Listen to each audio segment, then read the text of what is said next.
Ladies and gentlemen, welcome to your Stardom Goddesses Tag League 2021 Day 2 live reactions. This is Stardom's October 30th Hamamatsu show, and we do have 7 matches on this show. Very excited about that. Love seeing nice stacked cards, but I will say, even though we do have 7 matches, the overall timestamp is only about an hour and a half. It's an hour, 34 minutes, 9 seconds. So I'm very excited to get into this at 15 seconds. 3, 2, 1, go. And now that the video has begun, we can talk a little bit. And here we're getting into our first match already, Koguma versus Mai. I need What's to turn funny the is volume down. we've got Koguma versus Mai, but we've also got Hazuki versus oh god, it's Unagi? Unagi. Yeah, I almost had a brain So fart there. I it's was almost gonna like get it. singles matches to build up towards a tag league match later on. Yes, because we know Mai and Unagi. The point that I was going to make before I had a brain fart there was that Unagi and Mai are tag partners in the tag league, Yep, as are Hazuki and Koguma. exactly. So very interesting dynamic here that the two teams are kind of building that preview, as you said, in singles action. I like it, man. I'm a big fan of that style of booking. New Japan does that a lot too, and I've always been a fan of it. Absolutely, absolutely. And now you see Mai there, head scissors, Koguma quick escape. Koguma in singles has been very impressive as of late. We talked about how in the 5-star Grand Prix, she beat both high-speed champions. She beat Natsupoi at the time when she was champion, and she beat Starlight Kid when Starlight Kid won the title. Koguma, though, yet to get her title shot. Yep. There's a very distinct possibility that she just isn't interested, since that's like a mountain that she's already climbed. Possibly. But, I got to tell you, if Koguma ever finds herself with nothing to do, she's got a chip that she can call in anytime. Absolutely, yeah, and especially against Kid, because like, even if you don't want the high speed title, being Mayu's secondhand woman, you obviously want to hurt Kid, and you want to like make Kid suffer, just as a way to like, get kind of revenge on her for what she did to Mayu. Absolutely. I want to say very happy to see both Brandon and Dominique here. Great to see you guys. Hell And yeah. you don't need to adjust your speakers, folks. When I say this, the number one contender for the high speed championship currently is Momo Watanabe. Technically, yeah. Kid goaded Momo into accepting a championship opportunity. Kid wanting to prove herself to Momo. We know those two have a little bit of history. So we're going to continue that history for the high speed championship. Kid also wanting a distinctive title reign to go down as one of the greatest high speed champions. And I got to admire that ambition. As Yep. Koguma now, what a stomp to the back of Mai there. Damn, Koguma, what did Mai do to you? Yeah, Koguma, when she's in a zone, I'll tell you, I think she is so hard to stop. She's deceptively destructive, is Koguma. As you see the camel clutch there to Mai. This match feels far more personal than I thought it would be. Yeah, I don't know why that is. Oh, look at that. Taking away the hair garment there from Mai, and now kind of taunting with it, posing with it. She's trying to put it in her own hair. Yeah, Koguma's got like a childish bully factor going on, and she has for Yeah, several of her matches as of late. Definitely. But Brandon saying Koguma does it for the lulz. That may very well be true. She may just have a warped sense of humor. Interestingly enough, even though Koguma has been in the wrestling business, obviously on and off for like, I want to say 7 years now, she's still like, I think around 7 years younger than Mai, who is a rookie, or at least fresh off her rookie year. Absolutely. Forearm there by Koguma. This is the ultimate match of like a prodigy versus a late bloomer. Absolutely. I think that's an excellent way of putting that. Koguma scoop slam there with authority and then splashes right into the cover. Really just falls right into it there. Because Koguma knows, with her build, even just falling into a cover is also simultaneously an offensive maneuver. Boot misses the elbow. Boot by Mai. But you see, though, Mai may not have been able to get all that boot as she would have liked. I mean, definitely foot meant face, no doubt about it. But she's definitely favoring her lower back. Mai now charging. Nice back elbow there. Gonna go out of the corner with the Bulldog. Got it. Do you know what I think my problem is with Mai? What's that? She's nicheless. Can you go further into that? There's nothing that she does that there isn't multiple people on the roster that do the same thing, only better. So, to not put words in your mouth, but to kind of put it another way, there's no distinctiveness to Mai. Nothing that really sets her apart from the rest of the locker room. Yeah, I just realized that when she did that big boot, I'm like, you know what? Lady C does it better. And I'm like, you know what? I don't know if she does anything that I wouldn't be able to say someone else on the roster does it better about. And I think that's important. I think in this day and age of pro wrestling, I think if you don't have a distinctiveness in you in that way, I'm not saying you're not going to succeed, because I don't think you could reduce it to just one category, but I think your odds are hampered quite a bit. Cover here. Koguma grabbing the rope. I think that might be why I'm so down on Ruika as well, because like all of the weird like quote unquote power stuff that she does, it's like Micah and Utami and Himeka all do it better. Yeah. Yeah, I can absolutely see where you're coming from with that.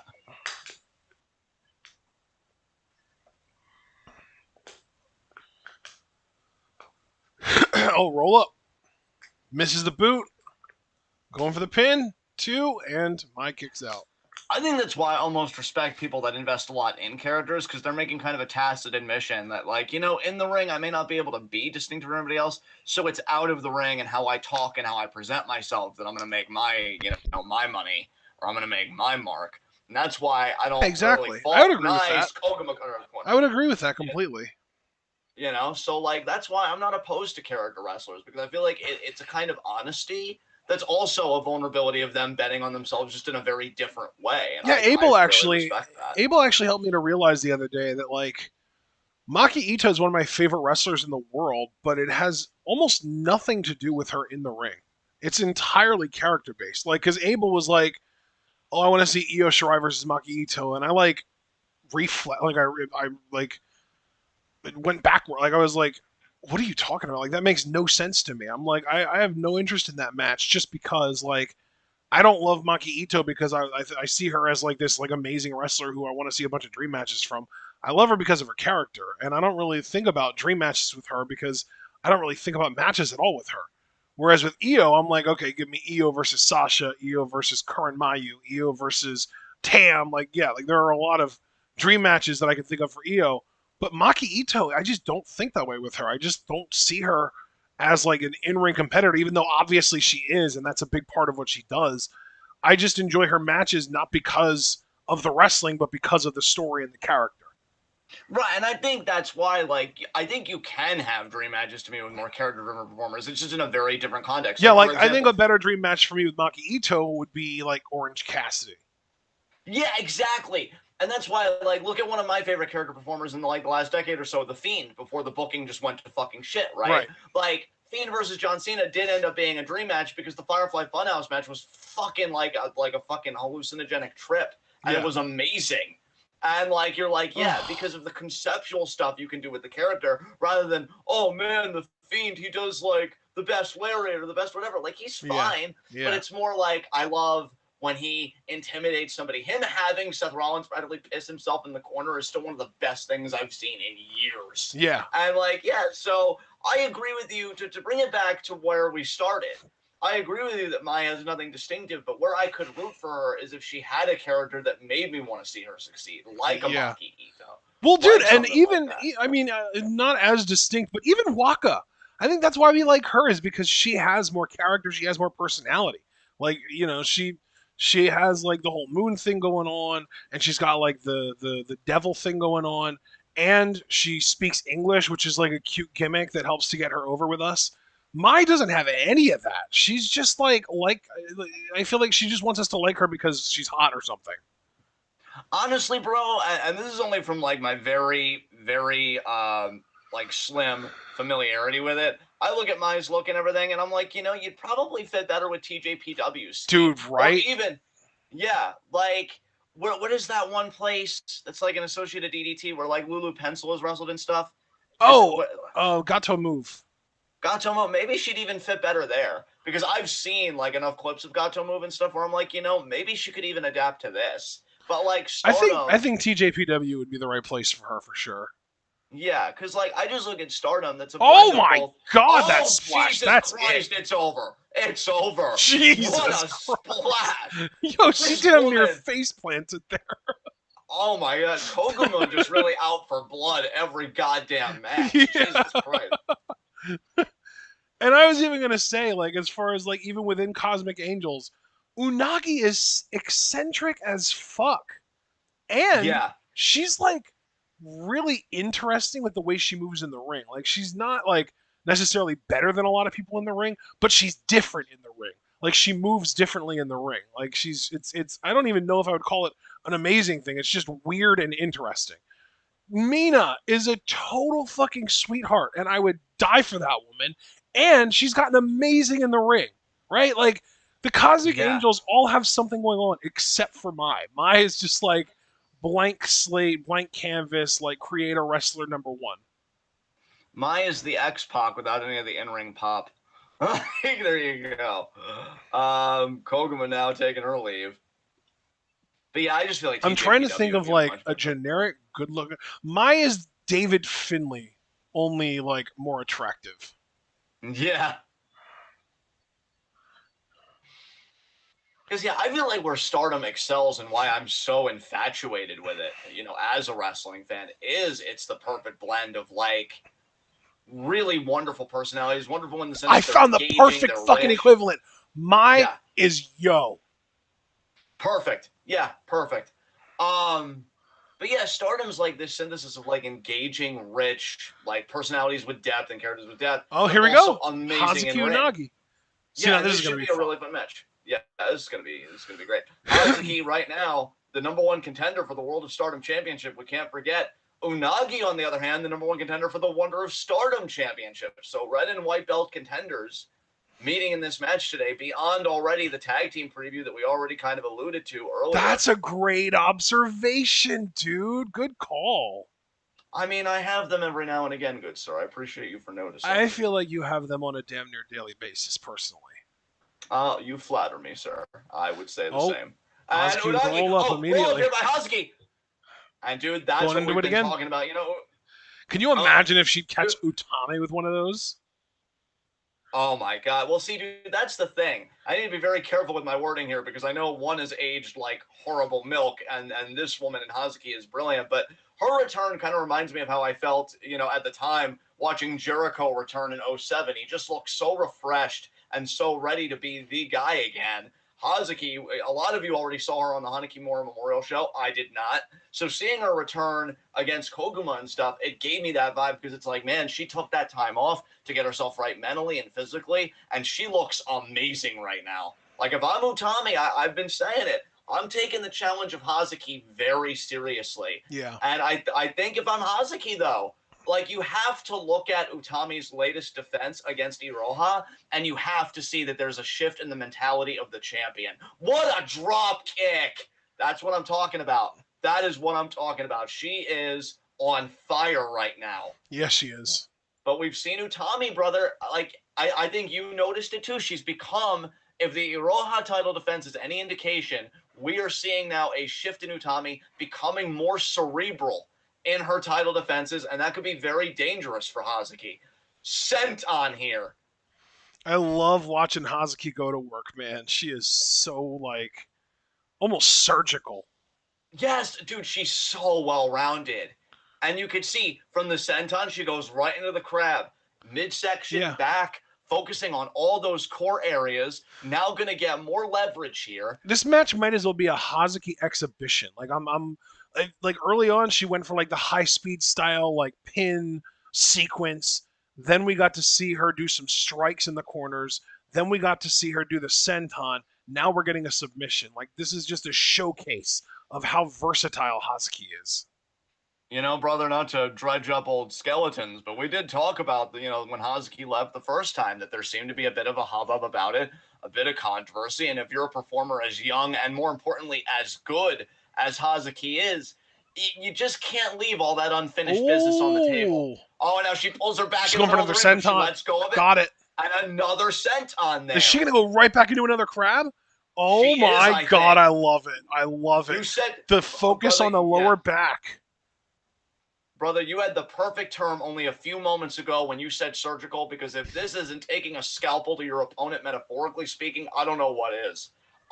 She is picking Unagi apart here. But as I was saying, as we continue to see Hazuki's brilliance as Unagi gets to the ropes, Hazuki left a lot of unfinished business on the table. Has never been Wonder of Stardom champion. Has never been the world champion. And if you're Hazuki, you have to say to yourself, I'm good enough to do both of those things. So let me go back and let me finish it. Yeah. And that's why I'm intimidated if I'm Utami. Yeah. Because Hazuki, she's out to prove something. Oh my what God. a poof! Jesus Wow. Christ. I mean, that used to be a pretty clear face wash, but it's become more and more of an actual just boot to the face. Bro, that water, if we're going with the face wash and turning it more into like a metaphor, that water power is so strong, she just took the whole fucking cheek off nice and clean. And now another cover, your third cover. Are we saying kick that it. Hazuki's boot is a power washer? Yes, absolutely. And I'll tell you, Unagi, she's definitely been stepping up. I mean, she just recently lost the Future Stardom title to Ruaka, but Unagi's really been coming into her own. I personally, though, for my money, I'm enjoying Mina presently more than I'm enjoying Unagi, but that's just, one man's opinion. Same. Hazuki in the corner. Curious to see if Dream H can rebound after losing to the Goddesses champs. And now, Hazuki, another beautiful drop kick.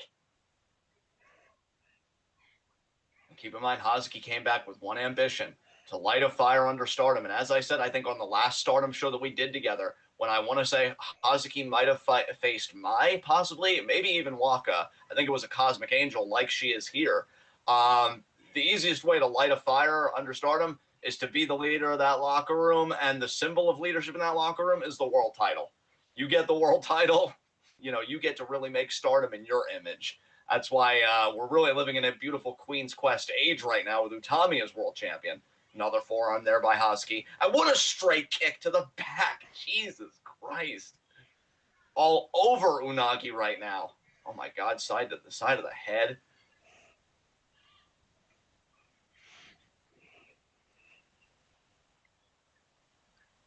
Brother, I'll tell you, if I'm sharing a locker room with Hazuki, I'm even thinking about when I should take my time off. I mean, she looks so good in there and really just so healthy and well rested.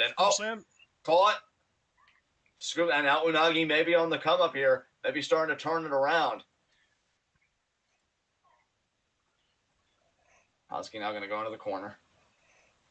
So let me ask you, you're a huge Hazuki fan, so I feel like you're a good person to ask. What do you think is the biggest asset when you're going against somebody with the momentum of Utami in their world title match November 3rd, which is, I think, 2 days away? We're officially in November today. Yeah. So what is the biggest asset in your mind that Hazuki's going into that match with? In my opinion, I feel like whenever you face somebody who is like very distinctly great at one thing and you're really good at everything, you want to overly emphasize the thing that directly counters the thing that they're best at. So in this instance, because we know Utami is such a powerhouse, I would say Hazuki should go full high speed on her ass. Run circles around her the way Azumi did to Shuri and Iroha. Yeah, you know what? I can agree with you there. And the funny thing is, seeing kind of this crossface here, we've also seen how with FWC, her team with Koguma, Hazuki got the win for them via submission. So we saw that her technical acumen has been going up a few notches. I also think Hazuki being more of a technician is going to serve her considerably in the match against Utami. Utami against technicians. I'm not saying she can't beat technicians. While I don't disagree that being a technician is helpful in any match, we've literally seen Utami versus Shuri for like 80 plus minutes over the course of the last year, and Shuri cannot get the job done with her amazing technique. So while I think that having a certain baseline of technique is extremely important, I don't think that technical prowess is the way to beat Utami. I don't think, I'll add on to your statement because I still stand by the technical prowess is important, but I don't think that by itself. And so where I agree with you ultimately, I think when you synthesize technique with high speed, That might be. Oh, what a pump kick! That might be the formula, brother. Because here's the thing: you may not be able to get the job done against Utami with technique, but Utami can't seem to get the job done against you either. Because Konami proved the same thing. You know? Yeah. It's. I think you put those two things together, though, high speed and technique. Yeah. Not only do you to me, keep I think it's Utami more at a high speed standstill. and striking because we have not really seen Utami do as well against striking. You know, it's funny I say high speed and striking.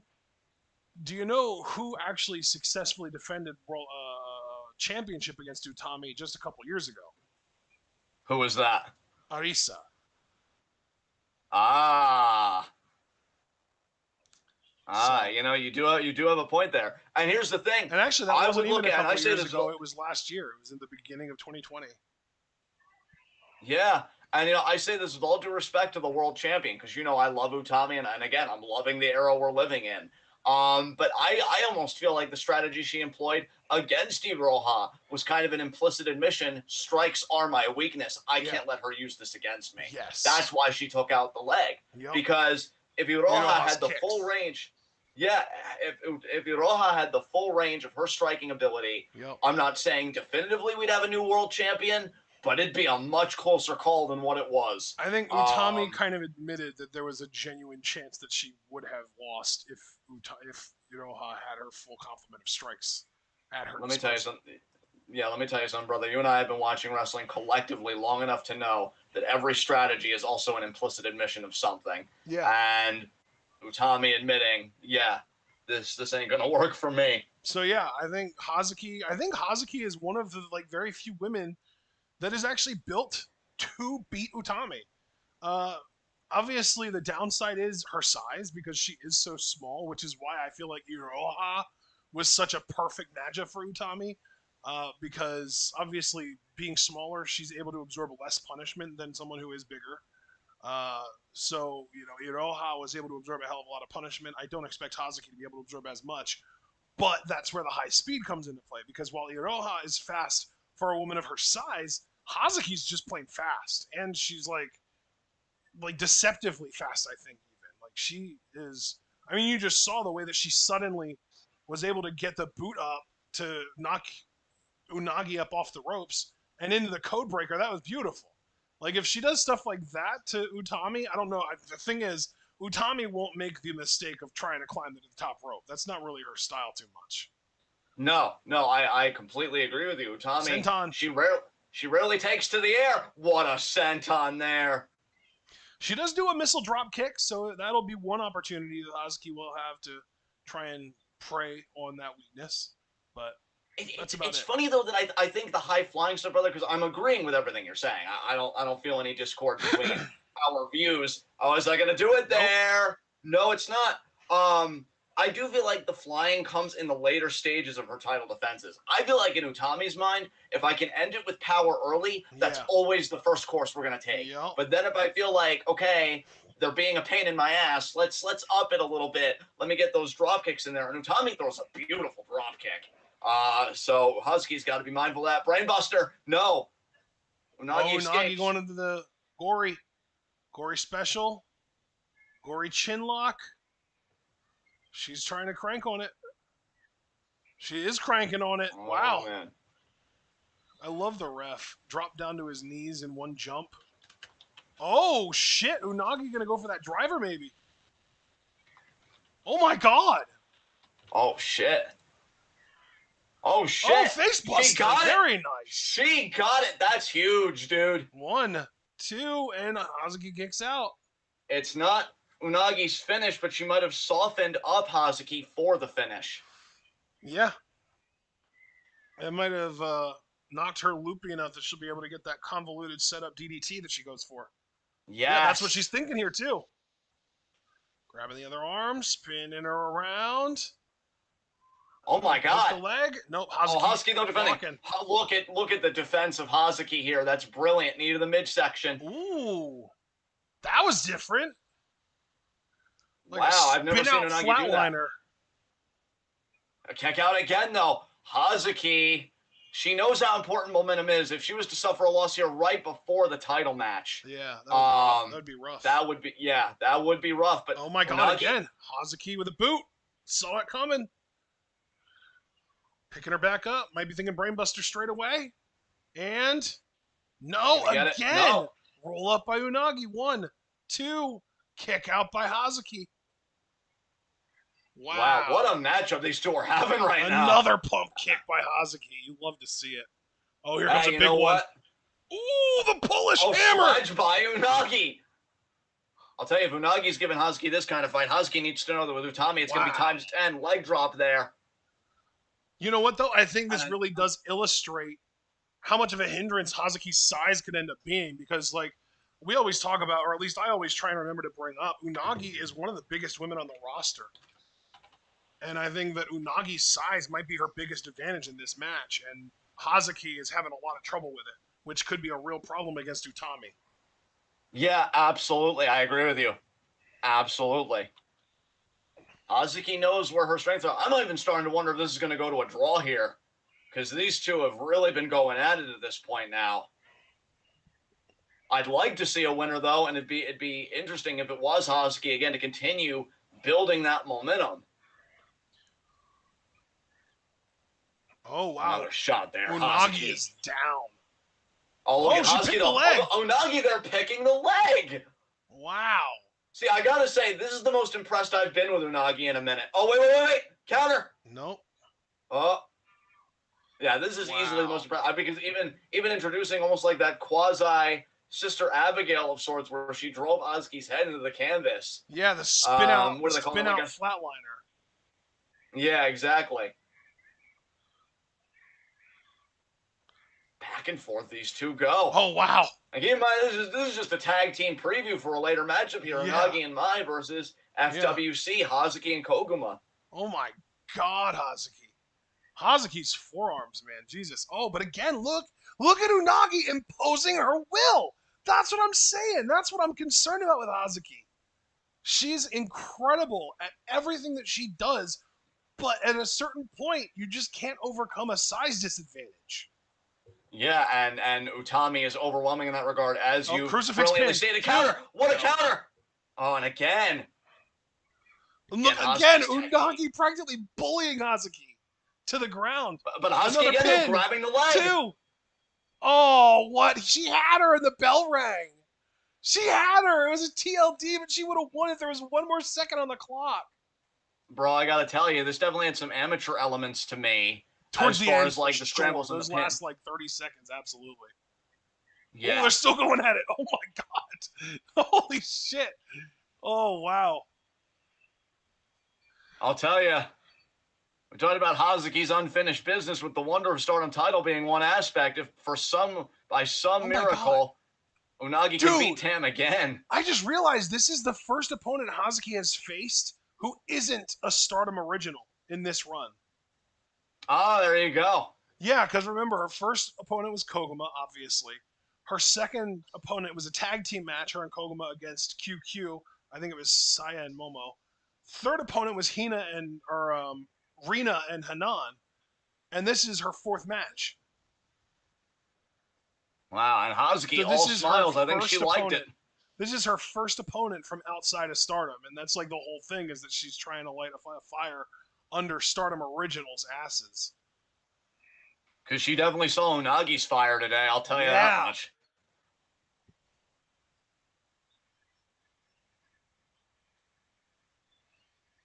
I'd love to know what Hazuki's thinking right now.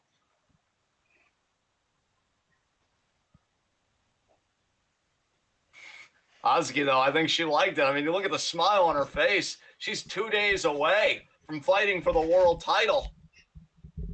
I mean, Hazuki looks ready, but if Unagi gave her that kind of problem, if I'm the champion, again, per your points about size and just imposing your will, if I'm Utami, I just felt considerably better about my upcoming defense. Yeah. I don't know. Like, I'm just feeling like, oh, wow, you couldn't beat Unagi.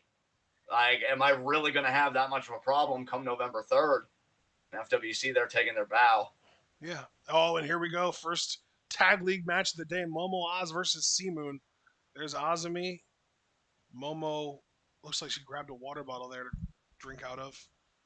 I just want people to know, because I'm definitely in my commentary bag today, but just speaking as John for a second, I'm still very pissed that Momo went to a draw with Kid and Ruika, because I think that makes Kid and Ruika look too good, and I love Starlight Kid. Aw, rude. Good. Oh, Whoa, wow. whoa, whoa, whoa. Well, yeah, rude. Fucking Sea Moon being disingenuous. Wait, how Ugh. is it even disingenuous? They wanted handshakes and then they got disrespected and retaliated. Well, if you were really sincere in your sportsmanship, you wouldn't like take your hurt feelings and be like, "Fine, we're gonna attack you from behind." You That's just true. back off and be That's like, a good "Okay." point. That's a good point. There was no sincerity in that offer. Sea Moon. I mean, I think there might have been a modicum of Sea Moon. More like see the door with this disrespect. Uh, it. Oh my god. I will say though, brother, in all seriousness, I think Sea Moon's got a lot to prove here. You know, Lady C, the #1 contender for the Future of Stardom Championship, but she might be feeling herself after that one win. Hey, I'm speaking as a perpetual loser in a lot of things. You get one win, you really get big for your britches immediately. Like, wait a minute, I finally won. That means I can do everything. Well, no, maybe just take it one at a time. No, everything. Okay. Make you a fresh humble pie. Cover there to Momo. Check out. Yeah. Oh, by the way, dude, my mom and I ended up staying up till 6 in the morning last night watching you. Holy shit! So are you on the third season now at that rate, or We did you finish season yes, two? well, we finished season 2. I don't think we watched any of season 3 yet.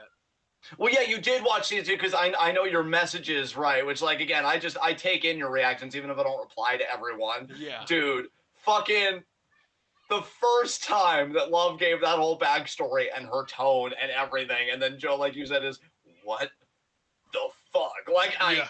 God, I That wish was I could go back perfect. and experience it for the first time. It was It's so good.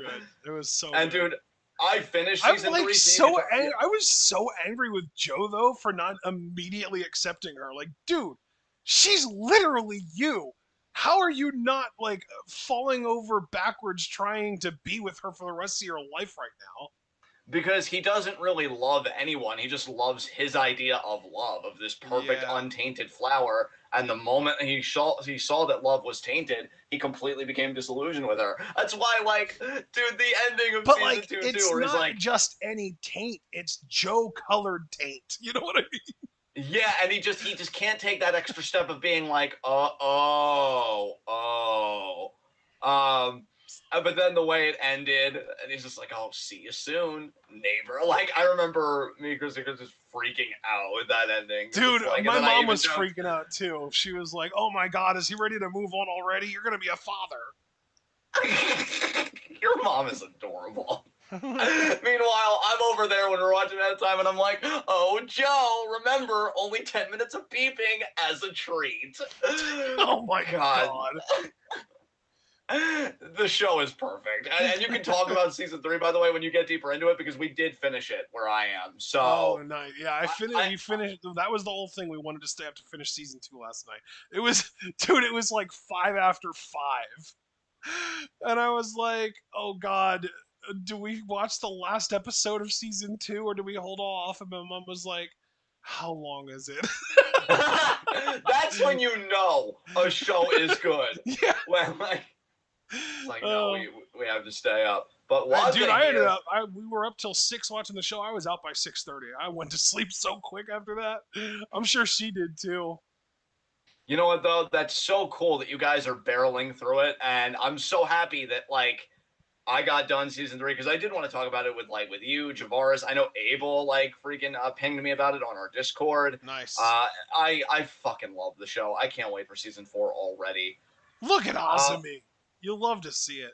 the Season 4 Prodigy, is baby. confirmed, but we don't actually know when it happens, right? No, we do not. I think Azumi almost botched there, but then recovered. That's how She amazing she is. definitely slipped on the ropes. I feel like we've been seeing that a lot more lately. Starting to wonder if it's an Azumi issue or more just a ring issue. No, no, Because, no, no, like, no. I'm not even talking about Azumi specifically. I'm talking about in general. Like Braun Breaker even fucking slipped on the ropes. yeah. Oh, Braun. I really like him. I like, and thinking about the aftermath of that NXT Championship match, I'm like, Braun, you're definitely certifiably Fave 5 material for me when we get around to that and we Oh, talk oh, about it. oh, oh, oh! Come on, Lady C. Oh, come on, Sea Moon. Get it together. Lady C's thighs are too smooth for Waka to get a hold of. Oh, Whoa! oh, there we go. That was a hell of a drop. You'll never defeat Momo Aw. You're such a parent with them. I know. Speaking of such a parent, I low-key thought that, like, Joe and Love would end up somehow adopting Ellie, and then Joe was just like, "You need to get the fuck out of here. Here's the money." Yeah.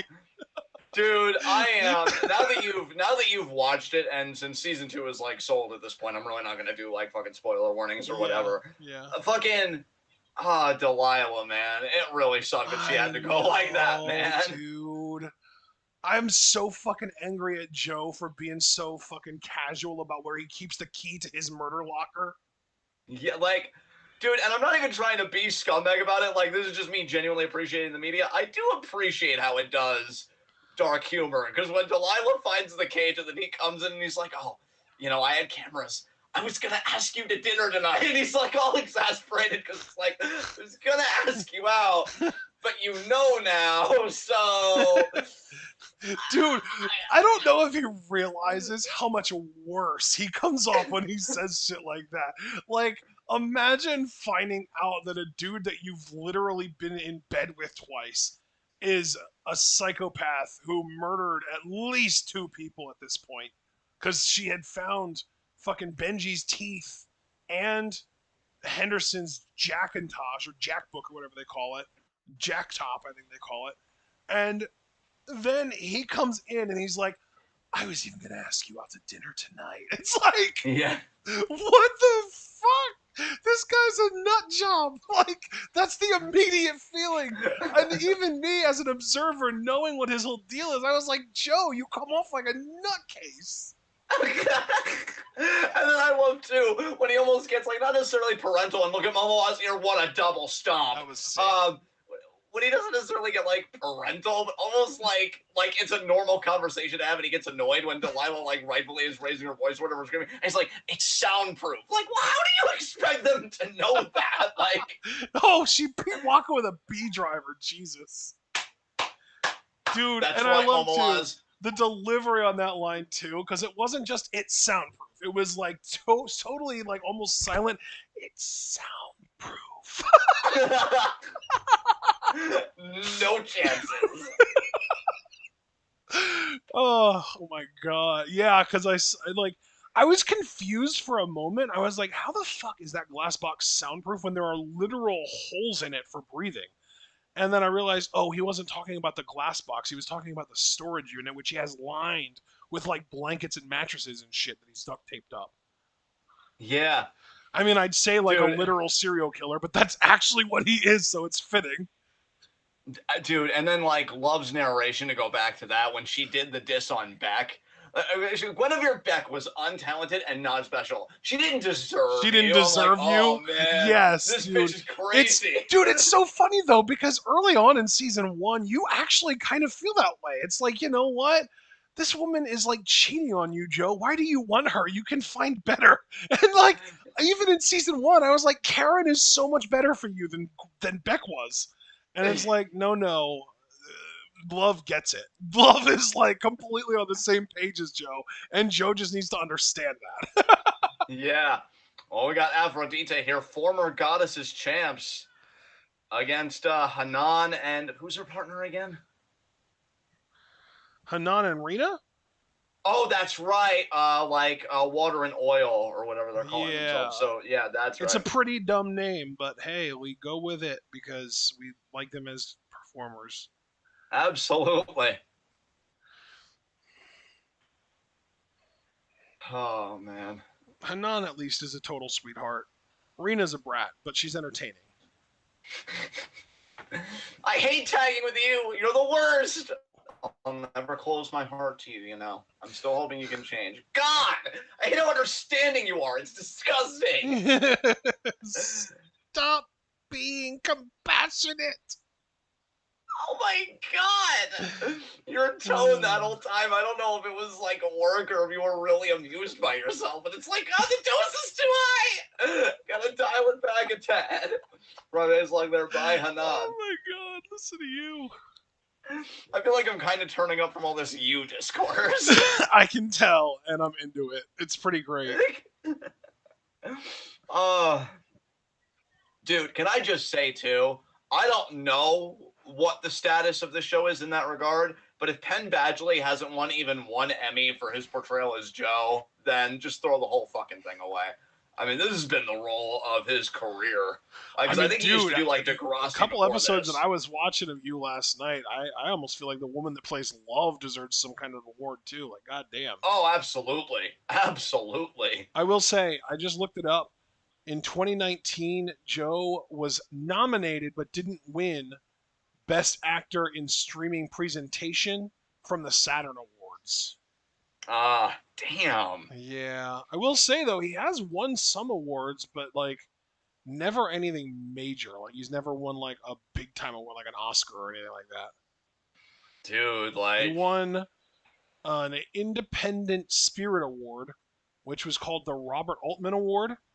He won a Manchester Film Festival Award for lead actor in the movie The Paper Store, and then an Oxford Film Festival Award for Best Actor in The Paper Store also. Maybe we should check out The Paper Store. I don't know what that is, but it's a movie apparently that came out in 2016. Yeah.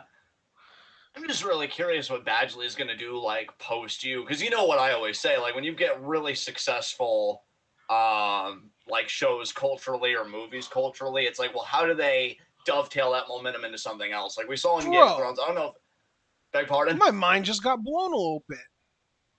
By what? This dude was born in 1986, and yet he did voice roles in Mario Golf 64 and Mario Tennis 64, which came out in 1999 and 2000 respectively. So he was literally a teen voice actor. Holy shit. Yeah. But, like, I'd say the only person to really maintain their momentum post Game of Thrones would be, like, Peter Dinklage to me. Because, like, I think he's still doing good stuff. Wait, I'm sorry. I don't understand. What do you mean? Well, just, like, again, because I was talking earlier about how, like, when you get really big TV shows or movies, I'm always curious how the actors are going to maintain their momentum after that's over. Mm-hmm. Like, what do you do after that? And that's kind of what I'm asking with Penn Badgley as Joe. And when I say Peter Dinklage, that was the guy that played. I know. Like, I'm blanking on his name. I'm blanking on somebody's name. Tyrion. Yeah, that's it, Tyrion. And God, what movie did he do on Netflix recently that I told you I actually liked? Oh, the one that you liked that was. Yeah, I understand. I know which one you're talking about, but I don't remember the name of it. I don't remember the name of it either. But yeah, like, he did that. I'd have to look at his filmography to see if he has anything coming up. But I'm just saying, like, he still has visibility. I'd say more than a lot of the Game of Thrones people, even Maisie Williams, who I thought was doing okay. I think, and you're just I was well, going to say, like, Maisie Williams has been doing some stuff. I know she's got a movie coming out, maybe this coming year, that she's going to be, like, a star in. Sophie Turner, I think, has done some stuff. Kit Harington's in the fucking MCU, so that's huge. Yeah, Kit Harington's gonna be okay. He's like, I'm too handsome to fail. I think like, I want to say Emilia Clarke is doing pretty well for herself as well. I mean, shit. Obviously, fucking what's his name? Aquaman. Shit, man. Like, he's doing pretty damn well for himself too. Oh yeah, that is true. That is yeah, Jason Momoa. In fact, Jason Momoa might get the top of the list even more than Dinklage. Yeah. He's getting that fucking superhero money. So I was gonna say, I don't think anybody was more quote unquote made by Game of Thrones than Jason Momoa. Yeah, at least if you judge the success of a property by, like, how many stars did we make, at least Game of Thrones can say we made this one. And like, if you gauge it by, like, how much a show raised somebody's profile, I think Jason Momoa is at the top of that list for Game of Thrones. Absolutely. Because he was still a relative unknown prior to that. I think, like, the biggest thing that he had done was, like, Stargate Atlantis, which had an audience of, like, 2 people. Yeah. Ashton, the cultural critic. Oh, and Stargate Atlantis, I know it has a lot of fans, and it's nice to meet both of you. And roll out. Dude, the funniest thing is I want to get into Stargate. I want to check the show out. Like, I just haven't yet. But I want to. Like, I'm actually interested in Stargate. I have a genuine, like, desire to check it out.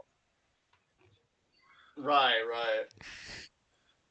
But, like, Oh, it was, Kamitani here could be I the new think it Star was like, Crusher. I think it was like on Sci-Fi Channel or something. And, like, you know how sci-fi is. Like, none of those shows really get viewed by a lot of people. Like, even when WWE was on Sci-Fi, I think they averaged like 1.5, maybe 1 million viewers an episode, something like that. Yeah. And that's like God, I'll where never forget sci-fi one year shows when top out ECW. Yeah, I'll never forget one year when ECW was on Sci-Fi. They were doing their Twilight Zone marathon. They actually had a break to show ECW, and it was the most jarring shit. It's like, here I am watching this Twilight Zone marathon, and now some wrestling, and now back to fucking 50s Twilight Zone. at. Like, Yeah. what? Oh, God. Nice pump kick there by Kamitani. Kamitani now off Another the one. ropes. Damn. Another pump kick there. 2. Yeah, Nope. Water and Oil's been competitive, but Aphrodite.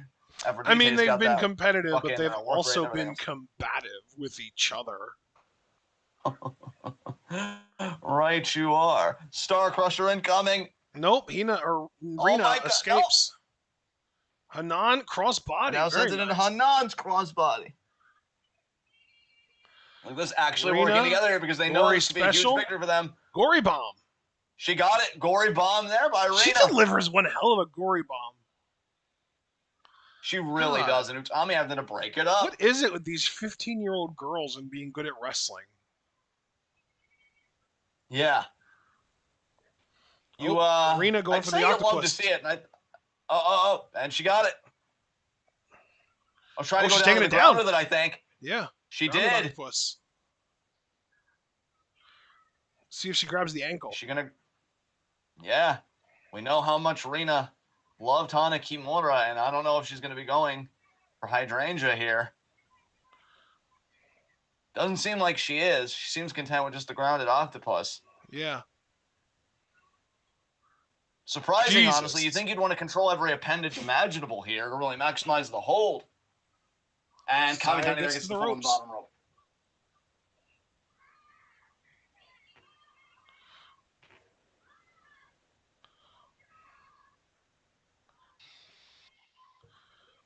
Rena now shoots Kamitani off the ropes. Oh, wow. What a spinning heel kick. Wow, that was nice. That was almost like a spinning calf kick. You know what I Kamitani mean? now. Or like a spinning Yeah, leg absolutely. lariat.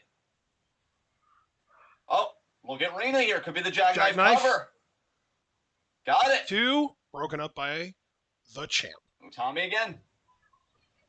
Utami had to break up both that jackknife pin and the gory bomb earlier, which shows that Rena has been very competitive with Kamitani. Yep. Oh, Aphrodite here could reverse. Oh, actually, no, it is a... Oh, no, double drop kicks. Double drop kicks. You Nice simply recovery by love to see Aphrodite. it. You do, friend. You really do. Yeah. Oh, Springboard Kamitani crossbody springboard. incoming. Wow, that was nice. Gotta admire the recovery there from Aphrodite on that collision. That was Rena, though, still more. I kicking feel like out. when most people go for a crossbody, you go like, do you want to go like chest to chest? That was like pelvic to chest. Yeah. Oh, Or I guess I should nice say, magic killer there. I guess I should say pelvis to chest, not pelvic. Yes. Kamitani going for the Star Crusher. If she gets this, it's over. Third time's the Nailed charm. it. Ooh, she Got nailed it. the shit out of that. Damn. Yeah, drove her into the canvas. And that's it. Aphrodite Good defense gets the by win. Utami. Yeah, Utami, again, if we talk about the essence of tag team wrestling, well, not the essence, but one strong aspect of it being a defensive wrestler. You know, we saw that with Dash Wilder and the Revival. That's kind of how that whole discourse started. Utami was fantastic in both breaking up pins and preventing breakups herself. So, yeah, Utami definitely doing the damage. Wow, that match was under 10 minutes. Didn't feel like it. That felt like a longer match. Like 13 maybe. Yeah, exactly. Tommy, the world champion, and could she be on her way to challenging once again with Saya for those goddesses belts? Oh, I have to man. wonder. Could they become the first ever two-time tag team champions in Stardom? That could be. I mean, that dude, with how great they are at tag team wrestling, if that distinction doesn't belong to Queen's Quest just as a faction, I will be shocked. Yep. Well, we'll see. Indeed, we will.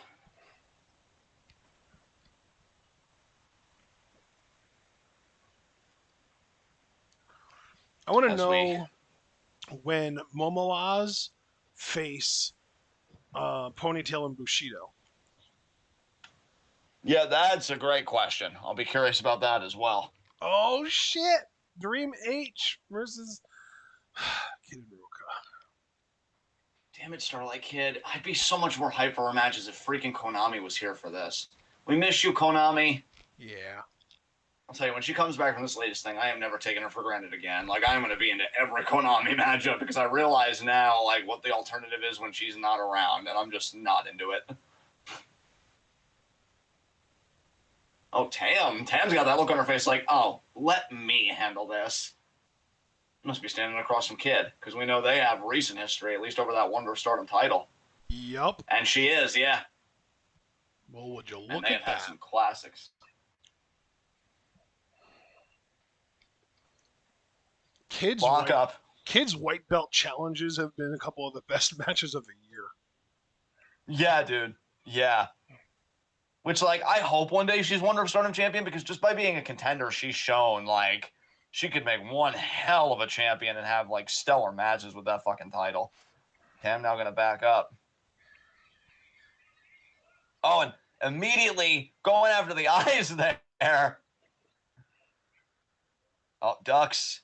Oh, rolls under the reverse roundhouse. Nice arm drag. But look at Tam, though, using the legs on reversing. Beautiful. I freaking love when these two are in the ring together. Nice cutter by Tam.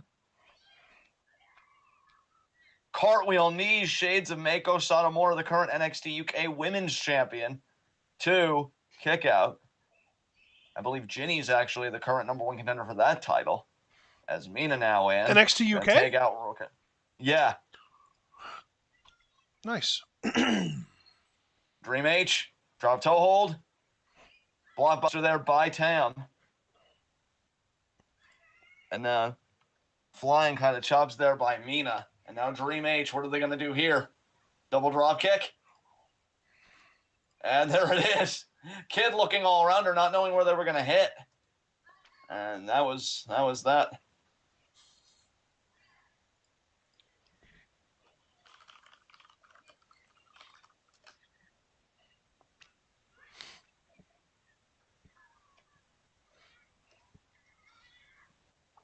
Oh, and Kid taking Tam out on the apron. Stomp there to Mina's back. Snapmare. Throws her down. Kid now. Foot on the face.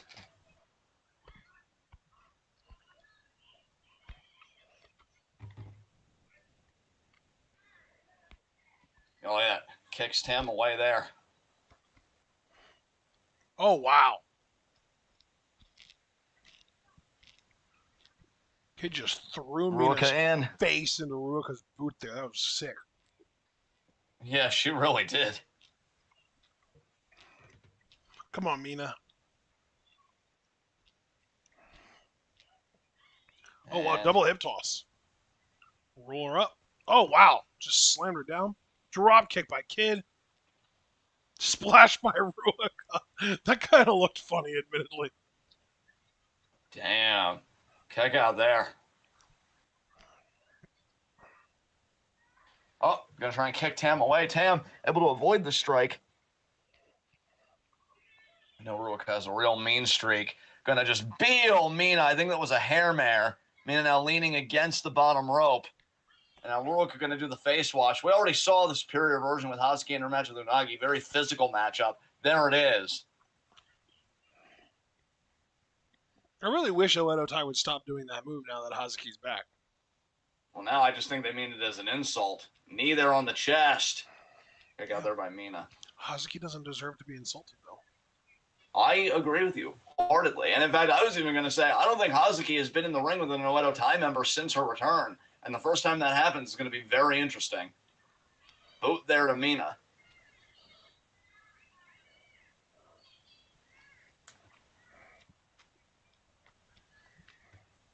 Mina now trying to fight from the ground up here.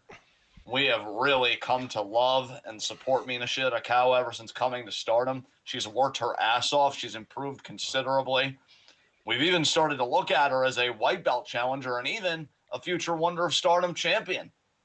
And, Potentially. she'll have to continue to... Potentially, yeah. Long shot, but potentially, yeah. I'm not blinking at it. Let's put it that way. Absolutely. And you see diving lariat there. Mina, of course, her current goal is to be Goddesses champs with Tam. She wants Dream H to achieve that together. Yep. Because Cosmic Angels essentially started... Oh, and there it is. Dream H was in the tag league last year, and Tam extended her hand out and asked Mina, do you trust me? And Mina essentially said, yeah.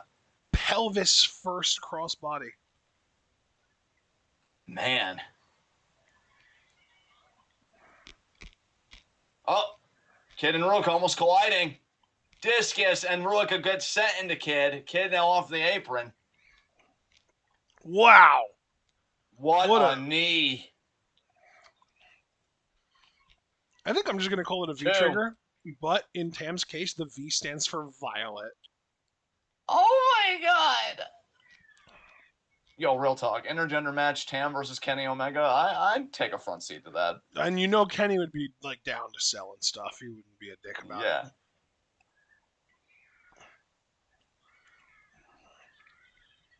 And because of his selflessness to sell, that match could legit, because that's the one thing.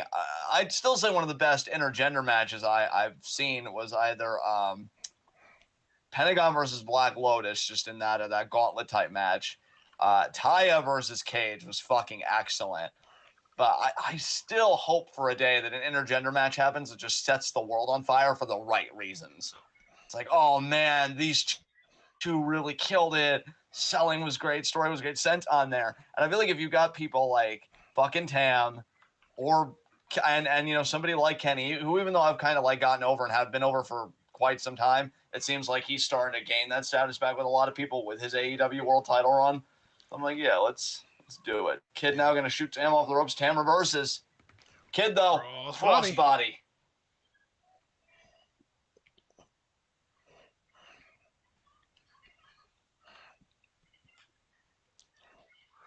Moonsault misses. That's rare. Oh, Tam went for Violet. Shooting Kid with the waist lock. Tam standing switch. Kid escapes. Misses the clothesline. Tam back suplex. What a back suplex by Tam.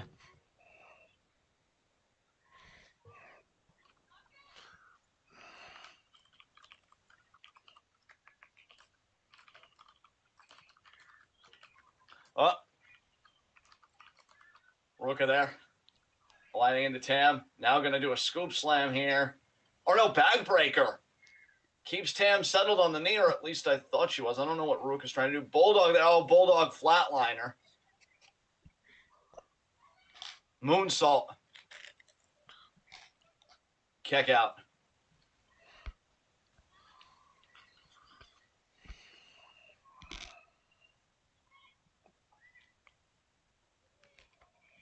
Kid now picking Tam up. Nice spin kick. Yeah, Tam. So good in there. Off the ropes. Oh, jumping side kick there. Almost like a calf kick in a way. Reverse roundhouse, though, by Tam. Her leg nearly enveloped Kid's head. Holy crap. She got all of that. Tam tag into Mina. Mina clearing Ruka. Very smart. Off the ropes. Double sledge there to Kid. Man, now firing up. 2. Kick out.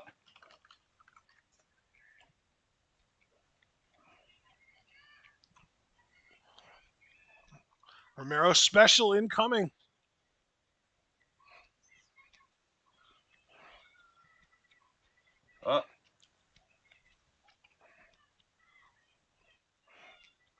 Here it is.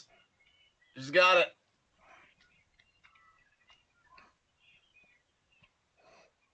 Ruka very quickly breaking that up, and now Tam in.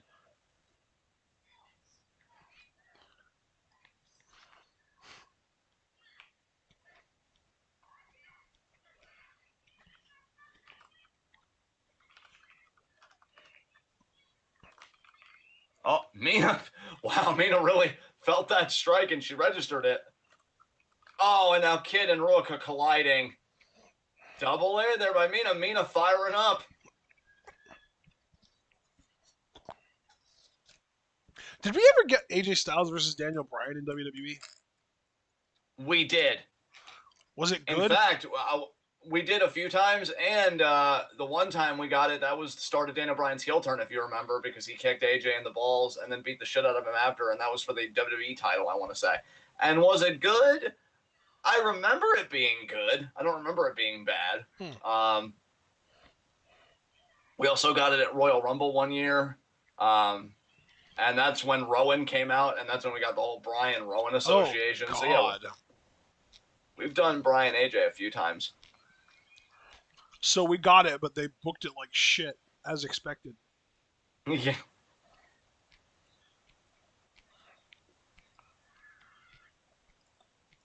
Oh my God, what a hard Irish whip. I wonder what Mina's thinking about here. Oh, it's going to be the discus, isn't it? Yes, it is. Oh, it's going to be that elevated DDT. Oh, God. She got it. Oh, there it is.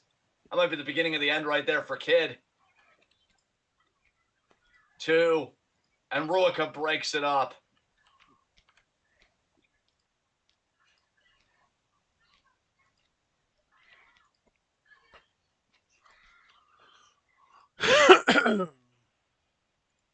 Oh, now going for the Impaler. No. Kid going to counter. Kick to the gut there. Remember, in Ruka and Kid's first matchup, they went to a draw with Momo Oz. In Dream H's first matchup, they lost to Ponytail Samurai, Micah, and Shuri. So Dream H is 0-1 and that was a unique double team. Assisted Fisherman Buster. Now what's Kid going to do here? Neck breaker. Fisherman neck breaker. Going to go to the cover here. Ham now breaking it up. We're now going to go after Tam. Kid, though. Maybe thinking rotating frog splash here to Mina. There it is. Got it. 2. No. Mina kicking out.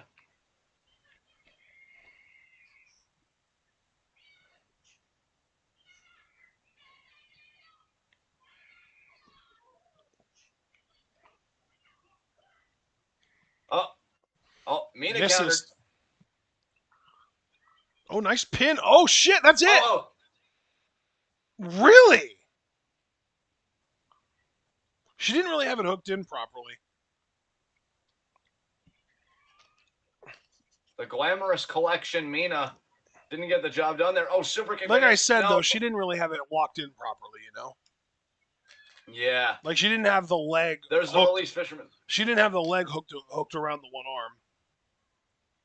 No, she didn't. Oh, lariat there by Ruka. This is going to be another draw. This is what Kid and Ruka's team is going to be known for, is going to draws. The people are they actually about to find a way to win here. Oh, wow. Oh, just dropped her down. Big DDT there. Now, what is Kid thinking Scoop. here? Oh, she's thinking that scoop driver. She gets it. And she it's got over.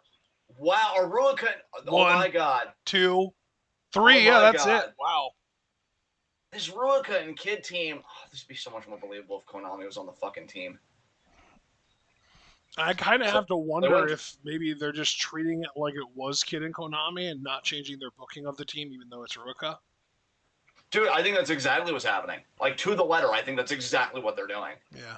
Because, like, they went to a draw with Momo Oz, which I'm sorry, just wasn't believable to me. And now they just beat Dream H, which, given how much Mina's improved and given that Tam is the white belt champion, I'm sorry, is also kind of unbelievable to me, given that it's Ruka. Now, if it was Konami, I mean, even then it's kind of debatable because Tam owns Konami. The Black Tiger Driver. Okay, so now we'll just call it that going forward. Um, I love it. but yeah, I love Kid, and like that's where I'm so conflicted. Is like I love Kid, and I'm happy that she's having this success and she continues to be on a roll in Stardom. I think her 2022 is going to be really kinder if she keeps this momentum up. I just, oh god, the Ruika. I can't. But good for you, Kid. Yay, Kid! Yeah.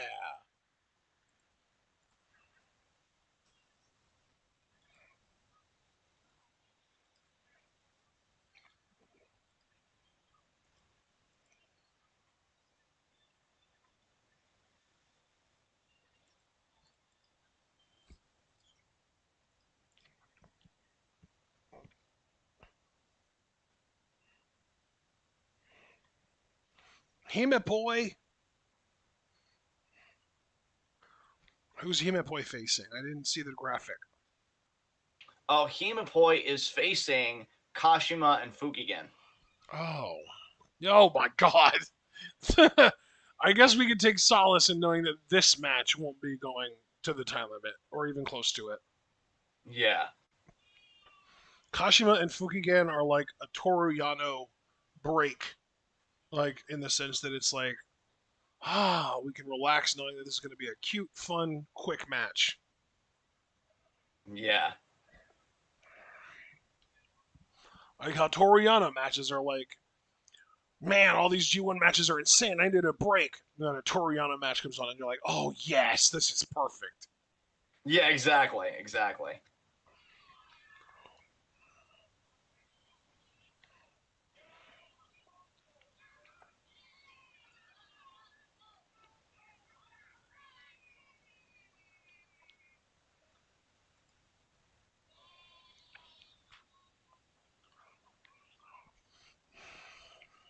Abel misses Natsu. So do I. Me too. I think she's still injured or something. I don't even know. Maybe she's just Yeah. done wrestling. She wants to be a full time Twitch streamer or something. Hell if I know. Well, you know what, Natsu? Pursue your bliss, woman. You're amazing.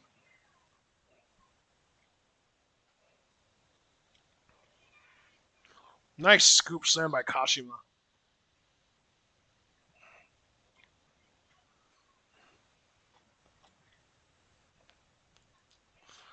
Yeah, I was really hoping that Natsu would be back in time for the tag league so that she could tag with Kashima. Yeah. Hell, honestly, dude, I love Natsu so much that, like, if she was teaming with Kid, even though I still think Konami would have been the best choice, I would have put Natsu above Ruika, personally. I Yeah. would have loved Natsu and Kid as a tag team. Oh, it could be a hair mare here by Fukigen to Natsupoi. And she got it.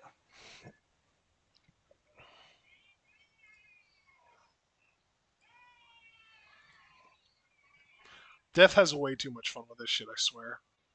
Yeah.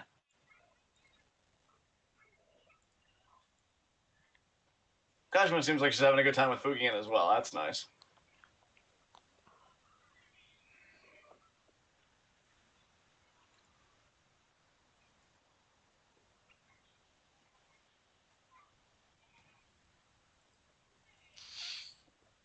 Oh, now Natsupoi there in the turnbuckle.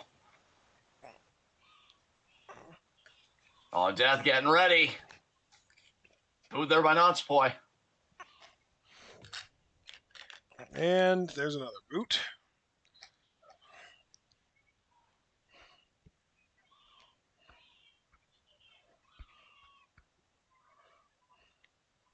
Another boot there. Wow, Natsupoi. Drop kick. Beautiful drop kick. And the tag. Damn! Yeah, in this match, I do think Himeka is like top tier. Like I think Himeka is the biggest difference maker in this match. I think she's got the best shot of winning the match for her team out of anyone. I saw she did kind of like a scoop slam backbreaker. I feel like Ruika wanted to do something like that earlier, but Himeka just did it so much better and so much more effortlessly. Yeah, God, I mean, Himeka's so good. I was gonna say unsurprising that Himeka did something that Ruika did but better. Yeah.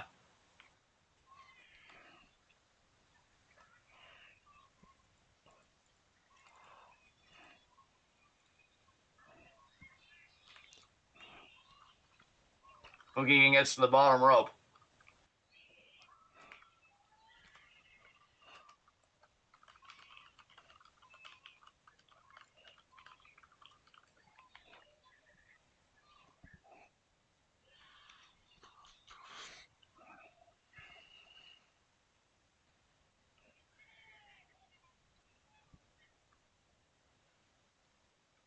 Himeka.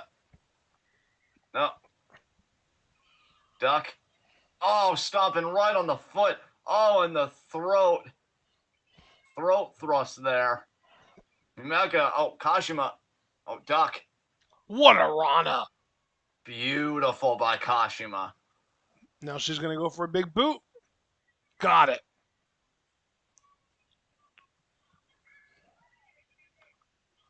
Oh, cover. Kick out.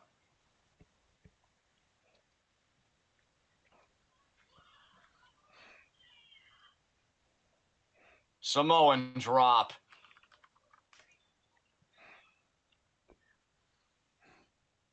Oh. Drop kick. Another drop kick there by Natsupoi. Oh, Fukigen hitting Natsupoi in the back with that newspaper.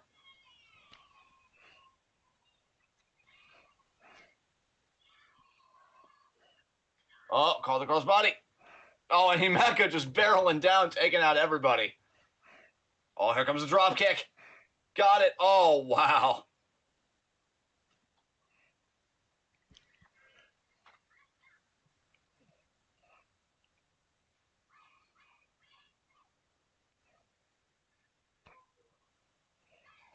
Crossbody there.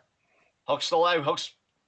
Kick out there by Kashima. Seemed like she was going to hook the one leg alternating to the other. Still only a 2 count. Pegging her up by the hair. Kashima, they're looking for cradle. What a cradle.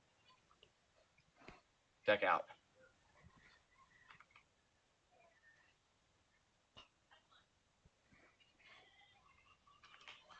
Fukigen now. Back elbow. I got one there by Kashima.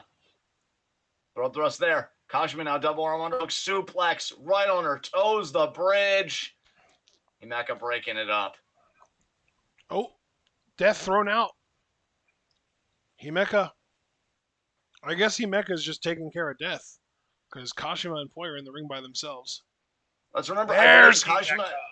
What a lariat. Jackknife. Jackknife, what a jackknife by Natsupoi. Out.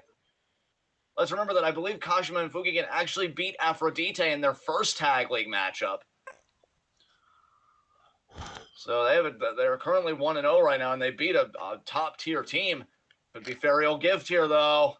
And she got it. That's That's gonna do it. 1, 2. Oh, Death attempted to break it up, but missed. That's not good though. Man, this might be slim pickings here for Himapoi. Here comes the German. Oh, Kashima counter. Oh, but Natsupoi counter right back. Oh, but Kashima, wow, no. that's it. Natsupoi. 1, 2. She kicked out of that. Wow. Wow, Kashima. Uh-oh. Oh, just a roll up. Oklahoma Almost. roll. Oh. She went for revival. Poi reverses my East roll. Right there. There it is. Yep. 1, 2, 3. There it is. Wow. What an exchange between Poi and Kashima, but Poi gets the better of it.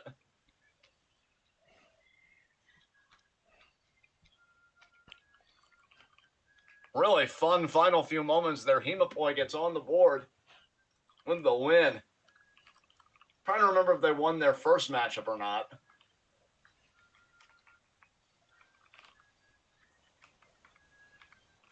But all the same, they get 2 points today, and we got 1 match left. Ponytail Samurai, and I'm looking forward to this, versus Mayu and Rin in the main event today. Is that our last match?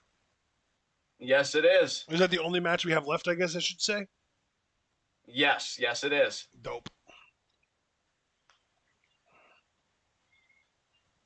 And it's going to be a good one. Damn right. Oh, man. That was a really fun match, though. Low key, I think that was my match of the show so far. I think I'd agree with you, ultimately. I think it comes down to either that or Unagi Hazuki. Unagi Hazuki was a lot of fun. If we're talking about specifically tag league matches, I do agree with you. The whole show, yeah, it was either that or Hazuki Unagi. I might have liked Hazuki Unagi just a bit more. Yeah, I I really might loved the have too, intensity towards actually. me. You might be, got me in agreement there. But here we are, the Goddesses champs. I don't know if I should say Micah? definitively or in the interim because, yeah. Yeah, Schrodinger's tag champs. Schrodinger's Goddesses champs. Exactly. Micah looking especially sturdy today. What do you think it means to Reen to be able to tag with Mayu for this tag league? It's got to be a dream come true for her. Somebody who really adores Mayu the way that Reen does, and very aggressive handshakes here.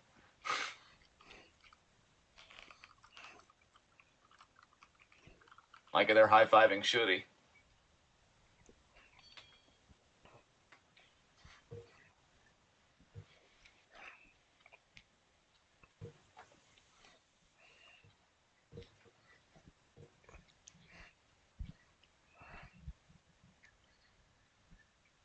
There's the lock up, collar and elbow tie-up, baby. Of course, classic. Reen, an ambassador in this way, wrestling under Stardom for Marvelous. Marvelous we know as like so many talents. Kirby with a really fun fact. Micah and Mayu have never faced before. Oh, that's honestly surprising. Oh, wow. Reen went for the head. Nice arm drag. Man, these Marvelous women just move different, don't they? They really do, brother. They really do. It's crazy. Tag to Shuri. I gotta be careful not to piss Reen off, though. We know Reen's got some attitude. Yeah, we've seen. I think Shuri wants Mayu. We've seen Reen a little unhinged. It's kind of great. Yeah. I mean, it's just like, okay, now who the fuck? Whoa. Hey, anyone that can take Aja Kong to the limit is going to impress anyone. Oh, absolutely. And then I love men like myself. I've had female friends like this, where the friendship started, and I thought they were so sweet and innocent, and then I found out, oh no, you're just as corrupted and as like whatever as I am. That hits different. It's got to be the similar experience of the rain. What's happening? I thought you were nice. Yeah, you thought it. Register reality next time, asshole. That sounds like a very serious you problem. Yeah, exactly. You should do something about that. Adjust your expectations, bitch. Yeah.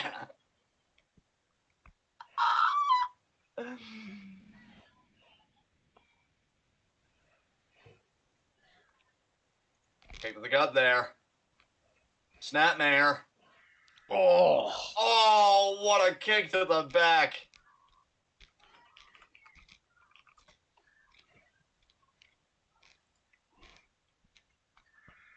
And another, oh my God.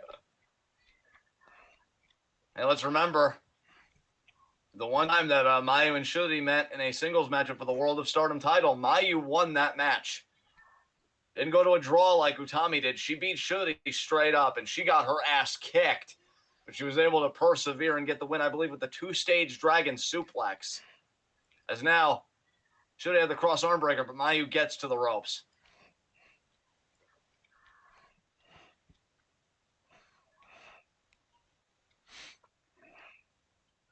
Now, I'm going to bring Mayu into the corner, tag there to Micah. Foot choke here. Ponytail Bushido. Really putting a hurting on Mayu and Reen here. God, Reen tagging with Mayu. It's already got to mean the world doing it in this tag league, but imagine if they win the damn thing. Imagine if they're able to come back and actually challenge for the titles, and imagine if they won the titles. Reen could say, as part of her career, she got to be a tag team champion with Mayu Iwatani. I mean, what a scoop slam by Micah, but that would probably mean the world to Reen. Kick out there.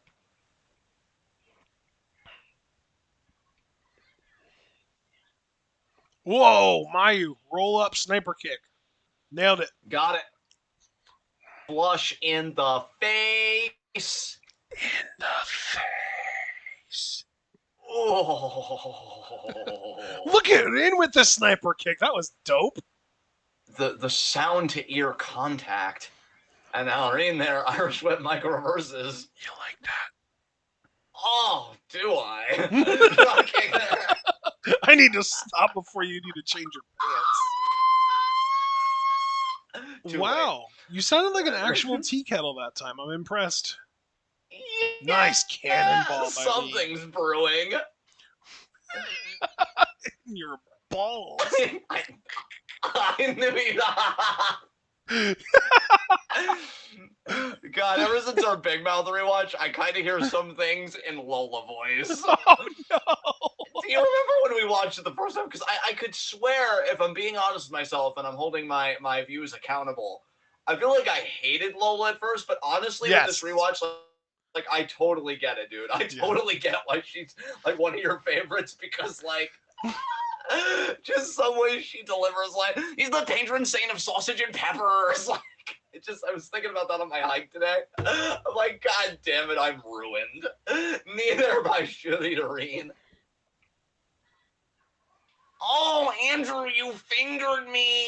Oh, God, I can't even do it. I can't even do it justice, but it's just so good. I'm a dump truck. I still think my favorite all-time quote from that show is, "My balls are about to shit." Yeah.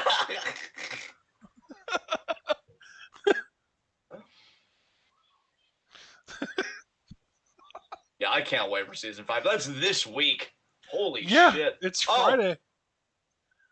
It's funny because this Friday we've got Big Mouth season 5, and then next Friday we've got Shang-Chi and the Legend of the Ten Rings. Holy shit, that's right. God damn. Yeah, dude. And then isn't the next Friday Hawkeye, or is it the next Wednesday or something like that? Hawkeye comes out soon. Yeah, it does. It does. Super kick there by Irene. She's said Mayu really earlier. good. Irene's legal. Yeah. Technically got there by Shuri. You can really tell how much Irene takes from Mayu's game. Like how influenced by Mayu she is. What the Northern Lights there. Kick out.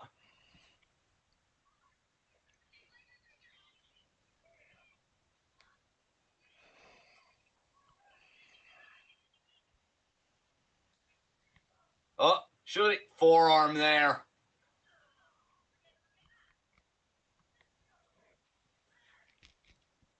Back and forth go Mayu and Shuri here.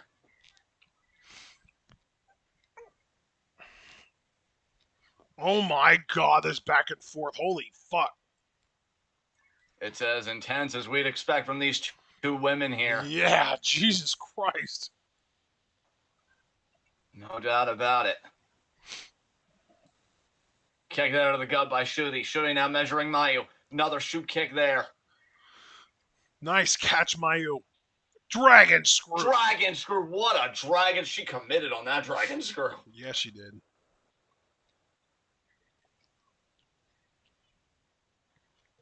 Off the ropes. Shooting it. Oh, waist lock. Jesus Christ! I love when you can just tell that some people just throw them and it's like it's in God's hands now. Like, even watching some, because I found a great thread of Rick Steiner gifs like after Braun Breakers lost to Ciampa. Nice. Dude, the way Rick fucking threw some people, he's like, well, let's see what gravity chose for you today. And like, dude, you know what though? That is yet another thing that I love about Brock Lesnar, is he will throw dudes like that, but he doesn't let go of the waist lock, so he makes sure to pull them down to the mat safely back first. So he can get the pop of it without any of the risk. Yeah, it's unbelievable. That dude might actually, unironically, be the single greatest professional wrestler of all time. Yeah, dude. my opinion on Lesnar, you talk about a one, and really, I don't think I ever had a problem with Lesnar. I just had a problem with how the company like presented Lesnar. Like, I don't think he was a guy that ever should have been a world champion. And when he was, you don't drag it out for as long as they would at times. But man, like, Oh, god wow. damn, guys. Nice suplex there by Micah. Micah Sliding now. lariat. Nice. But yeah, Brock's fucking great. I'm loving this face run he's doing right now. It's so good. Yep. Micah now could be thinking stalling vertical here. Nope. Spin kick to the gut. And you know he's gonna stay face when he comes back because of the way that they made Adam Pearce come off as literally Dr. Evil when he said that he was gonna be gone for a while and announced the fine and stuff. Three now in.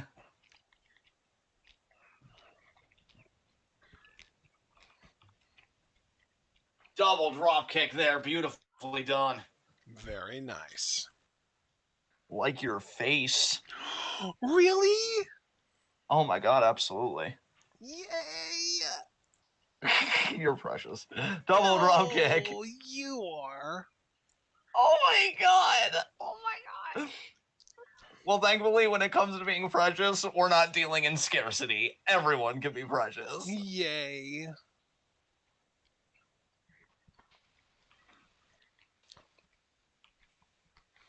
Man, I needed this. I'm so glad we had a Stardom recording today, because actually, before I got on with you, dude, I was watching political commentary videos about everything that was taken out of the Build Back Better plan. Have you been keeping up with that? You know, for the sake of my own mental health, I try not to. Well, then you know what? I'm not going to subject you to it. But needless to say, we got screwed once again, brother. Like, some good stuff is going to go in it if it passes, but we really got I screwed on a also lot of saw stuff, that some of the more progressive Dems are trying to hold Biden's feet to the fire to make him cancel student debt before they sign anything. Well, let's hope they succeed in that measure, but forgive me if I'm not optimistic given the stuff that I did, like, hear about it today and catching up on the news. So I don't mean to be, like, negative for negative's sake. I actually feel like I have a reason this time. So, yeah, we'll see, though, man. I hope. Bro, I feel like really hope. Rin is what would happen if Mayu and Momo did a fusion dance. It's kind of wild. Yeah, you know what? That's actually perfect. Maya now could be thinking crossbody. Or no, maybe frog splash? Wow. Frog splash! Wow, she got all of it on Splashes, Micah there. man. Jesus.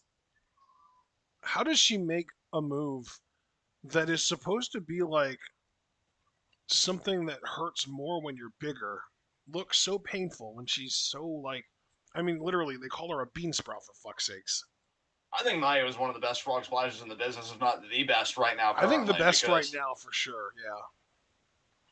I mean, there's not a ton of competition. Like, I feel like her biggest competition is Sasha, and like Sasha's is good but not great. I feel like, well, for Sasha, it's nice because we know first and foremost it is a tribute. Yeah. Like, I'm just gonna say it. When I look at Mayu's, I always think, well, she just really did Art Bar and Eddie Guerrero justice, because like you see their frog splashes and you see Mayu's, and it's like, wait, who's yeah, Art Bar?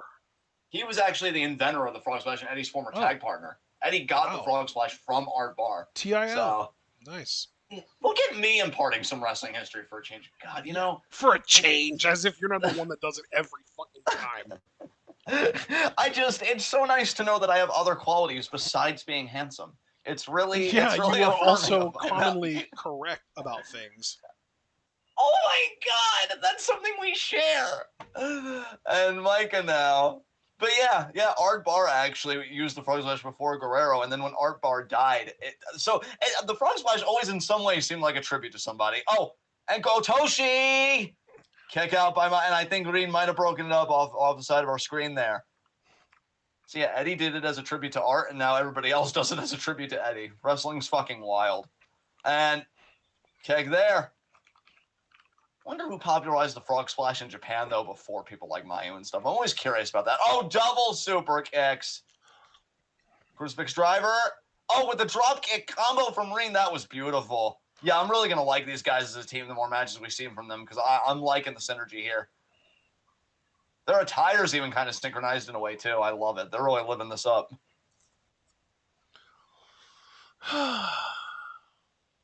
Mayu now going to go after Micah. Yeah. She's thinking dragon, and she got it. What? That's it. That's it. Yeah. Yep. Wow. They just beat the fucking champions. Wow, They dude. beat Schrodinger's champions. Still, though, in the context of this tournament, that's huge, though. I think Like, it's worth noting though that like every time a team beats Micah and Shuri, it makes them less likely to be the tag team champions. Because the only way that they will become tag team champions and be able to defend the titles is if they win their block. exactly. So every loss gets them further away from becoming champions. That is, I mean, again, you're right, Schrodinger's champions, but I want to emphasize in the context of this tournament, that is the biggest win I think you could possibly get if you're Mayu Green, and they just did well, it and in their that's why first I match was of the saying I want to know when Momoaz faces them because I wanted Momoaz to beat them so that even when I'm assuming Momoaz don't win the block because I assume Bushido and Ponytails are going to win the block. That way, if they could retain the titles, Momoaz would get a title shot afterwards. Yes. God, that was such a mouthful. I hope it made sense. It did to me. That's all I care about. Oh my god! How many people are watching this right now? I'm Three. so glad that we're the It's only three. people that watches It's this. three. Oh, so whoever you are peeping in as a treat. And I can confirm none of the three is my mom, so it's actually 3 fans. All right, cool. Because I know I have it pulled up, so I assume that I was the one. Oh yeah, you might be one. Blue Marine. Oh, interesting. Okay. That makes sense. Because they wear blue, and the first like syllable in each of their name is Ma and Rin. Yeah, Reen, tell us stuff, like how you'll cut a bitch. Karokurarin desu. More like Kadokaralinas. All right, I'm going home. I actually just started for us, but I think we're doing I okay. appreciate it. Your humor hits home with my face, brother. Oh my god! It is their first match, and many more. Let's grab this momentum and run with it. Yes! But also Momoaz. But yes! Maybe Momoaz and Ponytail and Bushido go to a TLD. That would make sense. Yeah. I mean, honestly, bro, I wouldn't even be surprised if they lost the chat because I still can't believe they went to a freaking draw with Kid and Ruka. But after Kid and Ruka just beat Aphrodite today, at least that somewhat rehabilitates Momoaz retroactively. Didn't they beat Dream H? I don't think they faced Dream H yet. Because Dream H, they've only had today. I thought who did Dream H lose to today? Dream H. Oh, I'm sorry. You know what? No, you're right. You know what? Who I was thinking of? I was thinking of Fukigen and Kashima. They beat Aphrodite, not Kid. That's my mistake. I'm sorry, guys. Yeah, that was Did my. they? I thought Aphrodite won with a or a Star Crusher. I don't think they did. I feel like Fukigen and Kashima actually won that match. Aphrodite won today, but against Fukigen and Kashima. Okay, then I'm gonna wrap things up. Is that Hanan? Oh yeah, it is. Yay, Hanan! Yay!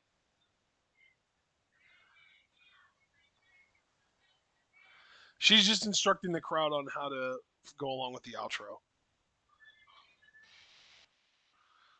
Yeah, don't screw this up. Oh, this is too precious. It is. We are Stasi! Oh my god. Amazing. Amazing! Your enthusiasm is so wonderful to hear. Yay! Yeah, guys, I'm so happy we got this in today because I feel like this changes the schedule at least a little bit. Being able to do this at the start of the week. Dude, I really, given how quickly they got this up, I really think they're going to get the next show up tonight so that we can react to it tomorrow because the Kawasaki Super Wars show is tomorrow night at like 2:30 a.m. Yeah, okay. So I think they're going to get, or I think they're going to want to get all of the shows that occurred before that show up before that show goes live. Well, you know what, brother? That's totally fine with me because, as all of you know, and we'll be sure to reiterate it, tomorrow as well, because I do agree with Ashton. There's a very good chance that we'll be back here at 5 tomorrow. we are returning to NXT reviews. So we won't be talking Yes. about NXT until 10 p.m. tomorrow. We're not live reacting Yay. anymore. I have it. I Yeah. have it on the schedule for 10 p.m. By the way. Okay, 10 p.m. Yeah, I remember because of the overrun and everything. That makes sense. So 10 p.m. We'll get it there. Yeah, guys, I feel good about it. I think this week's going to be a nice chill week for Twitwow. I love those. I'm here for it. We're old. I'm old. I'm not going to I'm project here that onto for this your sweet bean. face. I appreciate it. So yeah, tomorrow should be a fun day. Most likely Stardom at 5, and if not Stardom at 5, then just 10:10 NXT review. So yeah, we'll see you guys then. Leave a like if you like, subscribe, click the bell icon so you never get missed out of that 12 goodness. Check out everything we're involved in the description box, and we'll see you tomorrow. Ashton, you can take us home. I'm gonna All be right. AFK, by the way. All right, ladies and gentlemen, we hope you all enjoyed Stardom today. I know we certainly did. If you enjoyed the show, or at the very least, if you enjoyed our reactions to the show and some of the discussions that we had, remember to like the video, subscribe to the channel, click the bell icon, and of course, you can also follow us on Twitter and on Twitch. And if you would like to support us, you can also subscribe on Twitch, buy our merch on Spring, donate to our Patreon, and share this channel and this video with all your wrestling fan friends and let them in on the best kept secrets, both in the YouTube and Twitch wrestling community. That's us. We're at Twitwow, and we are the workhorses of the YNTWCs. And the best kept secret of the pro wrestling world in general right now, which is Stardom. The more people that get into Stardom, the more they can grow, the more likely we are to get even faster upload rates. Because maybe they'll eventually be able to afford a second dude subtitling videos. Because right now it's just one. And we thank him for the work that he puts in.